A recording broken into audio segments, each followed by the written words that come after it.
Coming up, microfinance and women's world banking. So I think there's more opportunity now as we've started to expand what we think of as microfinance than there ever was before. Women's World Banking CEO Mary Ellen Iskenderian discusses how microfinance is bringing positive outcomes to women in developing nations. It's just ahead on Global Ethics Forum. I first heard of Women's World Banking CEO Mary Ellen Iskenderian from the folks at Nike's Girl Effect. They said not only does she get microfinance, she has a holistic vision for its future. And the more I read about her accolades and bravery and commitment to providing financial services for poor women, the more I was convinced we had to have her here as part of Ethics Matter. Mary Ellen Iskenderian holds an MBA from Yale and a Bachelor of Science in International Economics from Georgetown.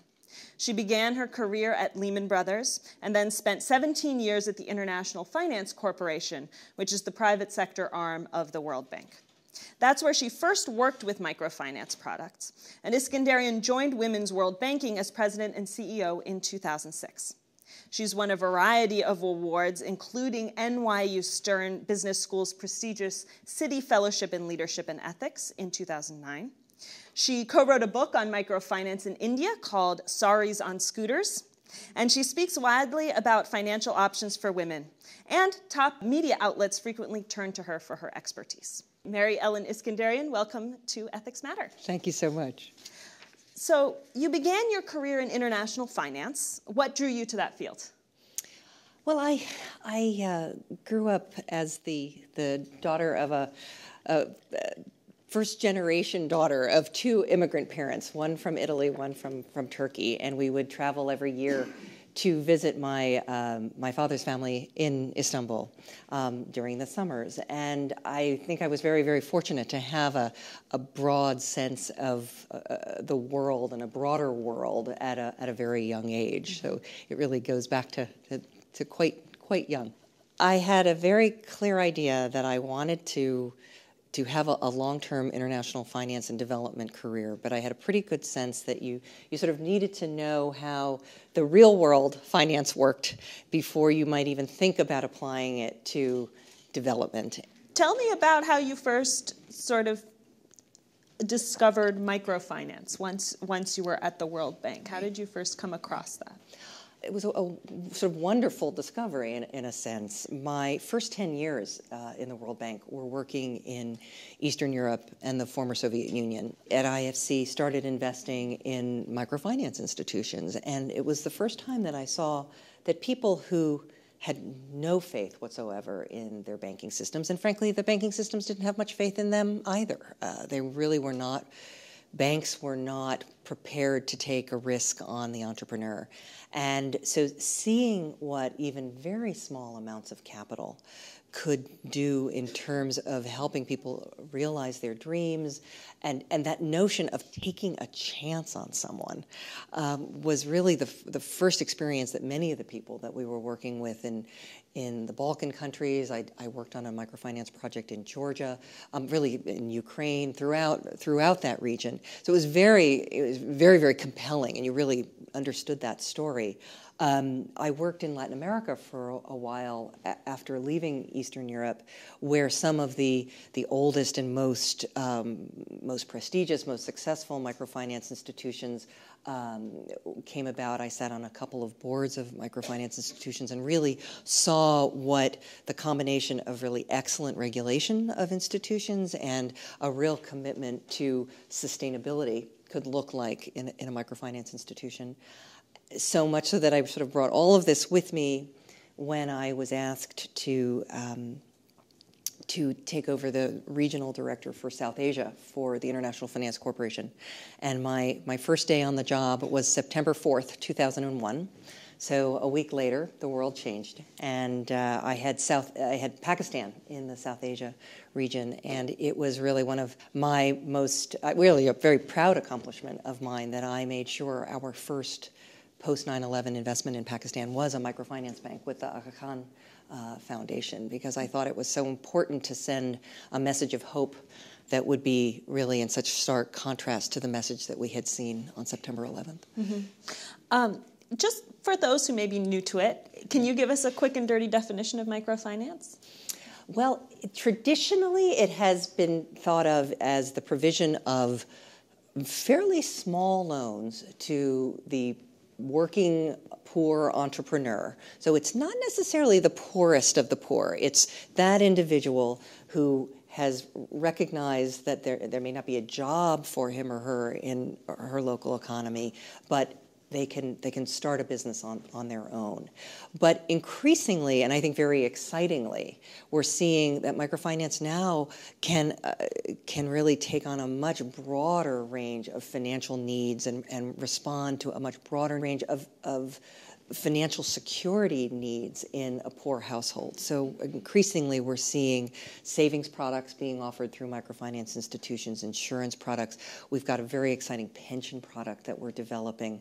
And it all sort of comes back to this notion that the poor can borrow and can repay. They do save. In the Women's World Banking Network, we see on average 10 to 15% of monthly income is being saved, which if you think about it, these are people who are living on $1 to $2 a day, and that $1 to $2 a day doesn't come every day, and how much 10 to 15% of monthly income really represents. Mm-hmm. So it's now becoming a much broader set of products, and the notion of financial inclusion is what we talk about in the scope of microfinance. Mm-hmm. So you kind of watched microfinance grow and really blossom in popularity. What was that like to sort of watch that happen over the 90s and the early 2000s? Well, it was very exciting. And I think, anybody who sort of starts their career as a banker can get very excited about seeing what very basic grassroots banking can do to change people's lives. And I think many of us sort of enter the field with a very romantic notion. And with microfinance, you actually get to see the romantic piece of that story play itself out.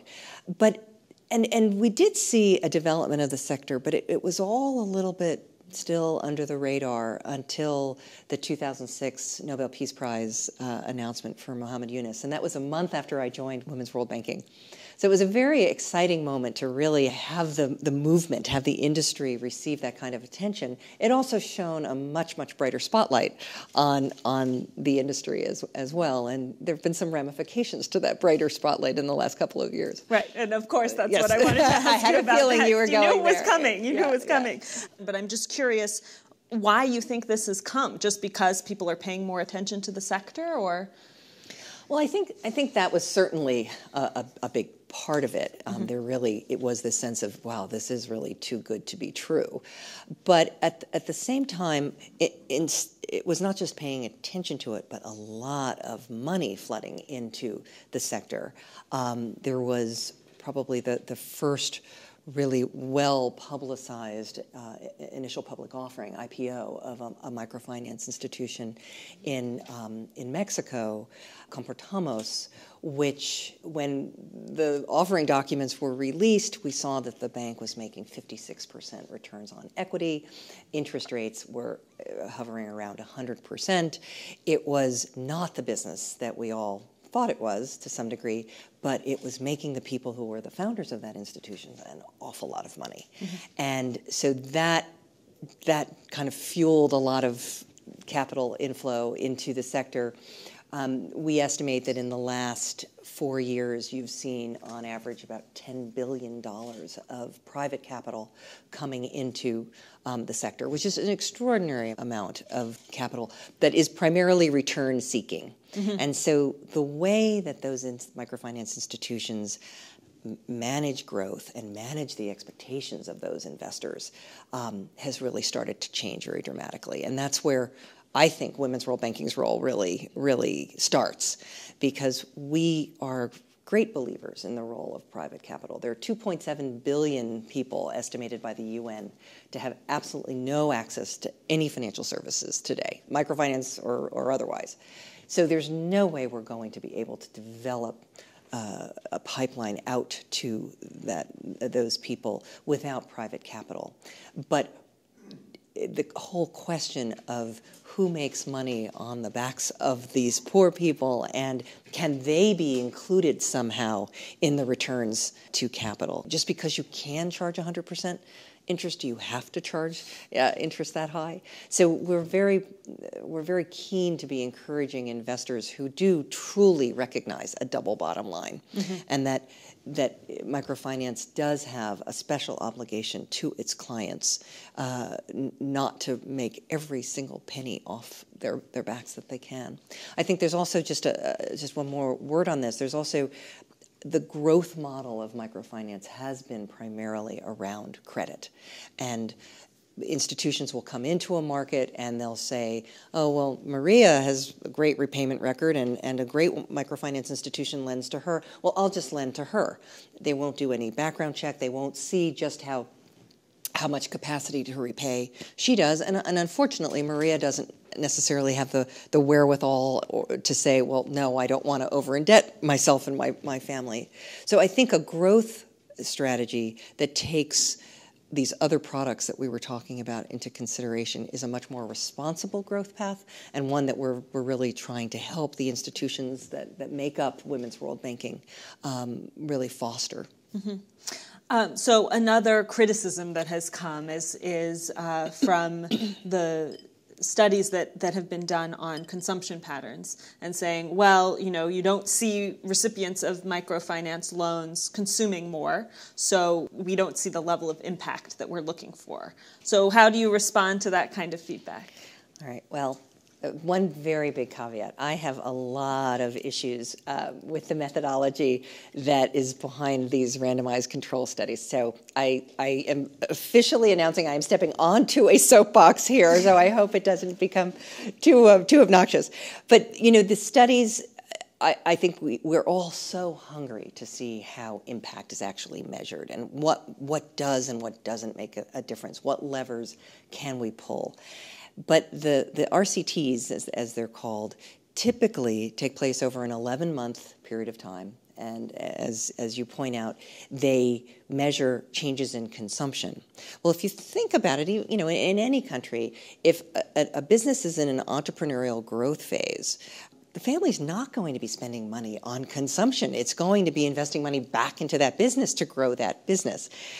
It's also some of the questions that these studies are asking about, how have the lives of the people who borrow been changed?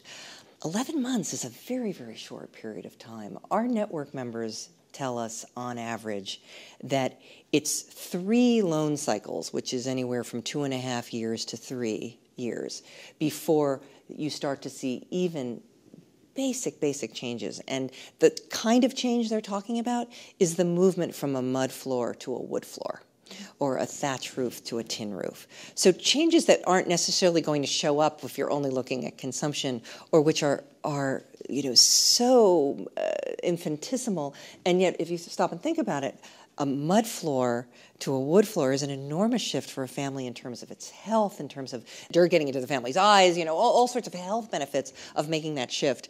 None of that gets measured by consumption. There's a study that some economists at the Kennedy School did that I thought was a really good example of an RCT.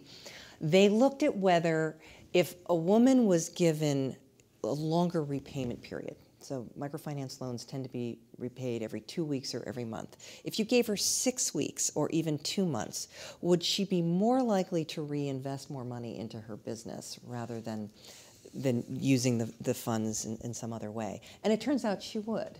And so I thought that was a really good question to be asking. So I don't think the methodology needs to be thrown entirely away. I just think we have to be careful about what change we're expecting to see in the lifetime of a study. Something that I've seen you cite a lot in your talks is this figure that 77% of the world's poor are women, which I think is staggering. So I guess I'm answering my own question a little bit, but why focus on women, and why is this a particularly good tool for women? Why, once you've made that determination to focus on the poor, women make a particular sense in terms of being a target market, is that the things that women, when they have income in their own names, will spend their money on is fascinatingly pretty much the same everywhere in the world. The education of their children, the health care of their families, and improvement of their living circumstances. And those are the kinds of changes that can really lead to an intergenerational movement out of poverty. I think it also just makes an enormous amount of just economic sense. We were talking about the 51% before. To leave half of your economy, underutilized, or your population underutilized economically, just doesn't make good economic sense. We've seen a couple of really interesting statistics. The countries of the APEC region, the Asia Pacific countries, did a study in 2010, and they estimated for the region that there would have been $42 to $46 billion of additional GDP if the women in the region had been more well utilized economically. IFC, my alma mater, did a really interesting study, similar study in Uganda, and said if the women had economic participation at the same level that men did in the Ugandan economy, you'd be able to account for, and this is staggering, 9 percentage points additional GDP every year. And this was a country that was growing at a pretty keen clip of 6% year in and year out, but 9 percentage points additional if you just had a parity of economic participation. So do you find that microfinance is starting to find its footing at this time? I mean, you're out talking a lot, and Goldman Sachs is still very much involved in microfinance. So is there a future for this industry, and what do you see as the future for this industry? Oh, the future of the industry is nowhere in doubt at all. And in fact, if anything, this concept of, as I mentioned before, financial inclusion and starting to think more broadly about the financial needs of the unbanked and underbanked and those people who live in very rural or remote areas has really, revivified, if that's such a word, the industry. You've seen cell phone operators coming into the sphere. You've seen retail stores coming into the sphere. You're seeing players coming in and making connections that when we were just microfinance institutions talking to ourselves and not thinking about broader partnerships, not thinking about even partnerships with banks. There are increasing numbers of banks in the countries that we're working in who are realizing the only growing market in their country is the low-income market.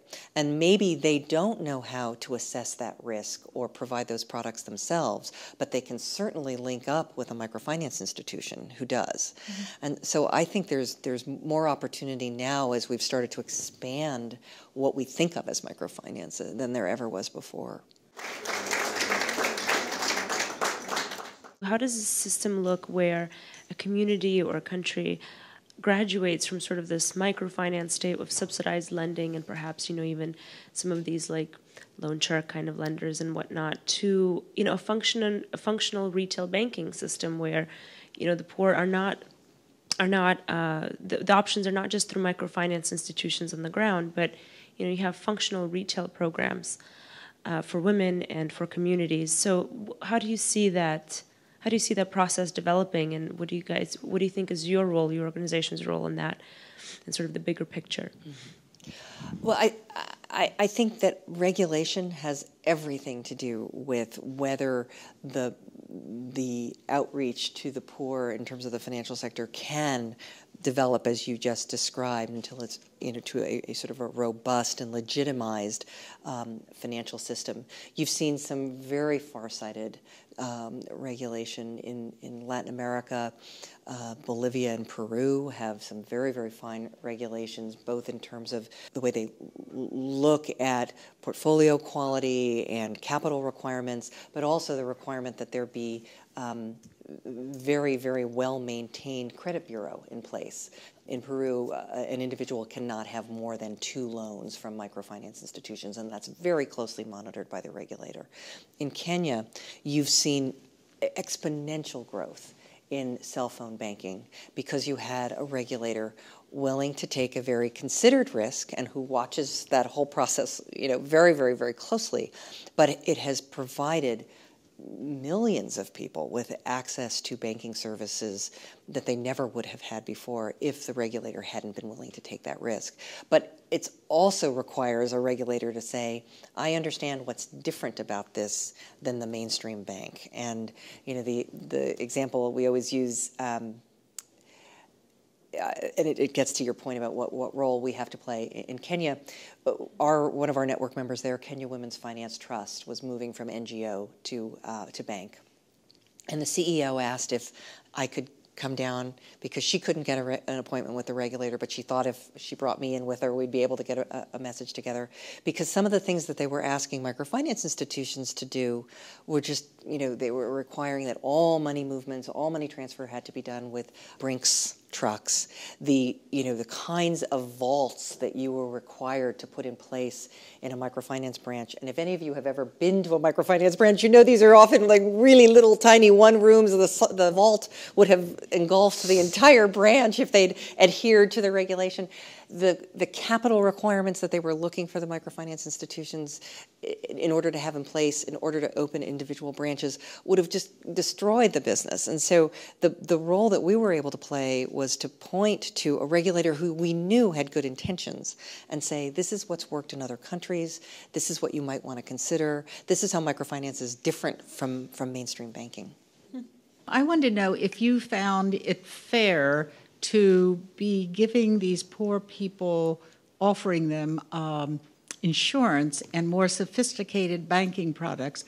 When I've worked a little in microfinance and gone to these rural villages and things and talked to the women, they barely, you're giving them $100 loan or whatever, and every cent of that is needed for whatever they're doing. And then these banks see it as a wonderful opportunity to earn money, and they've gone and trying to teach these poor women how to do insurance policies takes all their money. $100 isn't enough to do anything. So do you find that a little bit disturbing? I am so glad you asked the question, because it would have been a real failing on my part not to bring up the whole issue of financial education. And as we start to get into more complex products, it is absolutely essential that there be a financial education component in everything we offer. One of my favorite stories is one of my network members started offering a life insurance product, and one of her clients came to her at the end of the year and said, I didn't die this year, so can I have my premium back? So, just a real lack of understanding about what it is that they had been investing in. But I think with education, there's a much keener understanding. If you think about it, if you're saving 10 to 15% of monthly income because you're afraid of a health emergency versus a monthly premium that's maybe, a half a day's wage, that's actually a very good deal. But you need to be able to explain that to the client in a way that she's going to understand. So you've got to make sure that if she's illiterate, that you're not using words that she can't read, but that it's pictorial. We found with adults, classroom training really doesn't work. It doesn't stick. And training by me or by even the branch manager is not going to stick the same way peer training does. And that's another funny story. In India, one of our network members has a wonderful MFI, but then there's a great foundation that works alongside it with the financial education. And the Indian School of Business was going to do a case study on the microfinance institution. So all the newly minted MBAs go out to the village and talk to the woman and ask her, so what did you learn in your financial education? And she said, I learned to wash my hands when I finished in the bathroom. And and no one understood where that had come from. That was the peer training that the foundation had done alongside the MFI, and that was really what stuck. So I think really learning how adults learn and making sure that they understand what it is you're selling them is an absolute obligation of the industry. I'll be the skunk at the picnic. What strategies do the women use to keep the money that they have recently acquired, which had never existed before in their society, out of the hands of those who want to use it for vice? Said otherwise, you mean their husbands? Well, I can't really speak to sort of external parties, but that is an incredibly good question and a very, very big issue that we're facing, because the tension between access to the money and control of the money is, a very, very important one to monitor. This institution that I told you about in India that we are so fond of and we think they do such a great job, they had brought us in to look at they were a group lender. So the women borrow in groups and they counter guarantee each other, and the amount that you can borrow and grow your business with is really capped by how comfortable the group feels making a loan. So they brought us in to start doing individual loans so the businesses could actually access more capital and grow. They swore on us, swore to us that 100% of their clients were women. Well, what we found was that really only 60% of their clients, 60% of their clients were actually these women's husbands, who, when they didn't necessarily need the women to be the face of the borrower, and they could get a reasonable size loan, and they could do so without having to show up for this timely, time-consuming board meeting, the men kind of came out of the woodwork and say, I'm the borrower of record. So this is a huge issue, and it's one that the institutions have got to pay very, very close attention to. Who are you lending to, and how is the money actually being used? Very, very different, can be very different things in certain institutions if they're not careful. So it's a good question. Well, one reason we invited you here today is because you're open to these kinds of frank discussions and questions, and I appreciate you dealing with them so well today. So thank you for coming. Oh, thank you.